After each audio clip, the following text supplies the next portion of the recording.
नमस्कार, PSR news मध्ये आपलं हार्दिक स्वागत। मी सुरेश बोडके। प्रभू श्रीराम हे सत्य, धर्म आणि आदर्श जीवनाचे प्रतीक आहे। त्यांच्या जीवनातून प्रेरणा घेऊन आपण समाजात एकोपा, शांतता आणि सद्भावना निर्माण करण्याचे काम आपण सर्वांनी करावे। प्रभू श्रीरामाचा आदर्श डोळ्यासमोर ठेवून आजच्या तरुणांनी आपल्या जीवनाची वाटचाल करावी, असे मत माजी मंत्री आमदार संजय बनसोडे यांनी व्यक्त केले। ते उदगीर शहरात आयोजित श्रीरामनवमी निमित्त भव्य शोभायात्रेप्रसंगी ते बोलत होते। श्रीरामनवमीच्या पावन निमित्ताने उदगीर शहरात पारंपरिक उत्साहात शोभायात्रेचे आयोजन करण्यात आले। विविध धार्मिक सामाजिक संस्थांच्या सहभागामुळे वातावरण भक्तिमय झाले होते। ढोल ताशाच्या गजरात, भगव्या पताक्यांनी आणि फुलांनी सजलेल्या प्रभू श्रीराम यांच्या प्रतिमेचे दर्शन नागरिकांनी घेतले।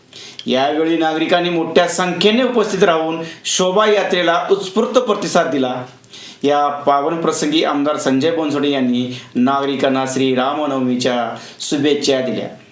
यावेळी नगराध्यक्ष स्वाती हुडे, उपनगराध्यक्ष शीतल शिंदे, जिल्हा परिषद सदस्य दिलीप कुमार मटके, ज्ञानेश्वर बिरादार, नगरसेविका निकिता अंबरखाने, रेखा उपरबावडे, विजय निटोरे, आशिष अंबरखाने, धीरज कसबे, धनाजी मुळे, मनोज पुदाले, प्रशांत मांगुळकर, सतीश पाटील, अमोल अनकल्ले, कैलास पाटील, वसंत बिरादार, संतोष गिरी महाराज, यमुनाजी भुजबळे, कमलाकर फुले, कुणाल बागबंदे, नरसिंग शिंदे, प्रकाश बिरादार, अमोल निडवदे आदी उपस्थित होते। यावेळी आमदार संजय बनसोडे यांनी शोभायात्रेच्या यशस्वी आयोजनाबद्दल त्यांनी आयोजकाचे अभिनंदन केले। शोभायात्रे दरम्यान पोलीस प्रशासनाने चोख बंदोबस्त ठेवला होता। शहरातील प्रमुख मार्गावरून मार्गक्रमण करत ही शोभायात्रा शांततेत आणि उत्साहात पार पडली।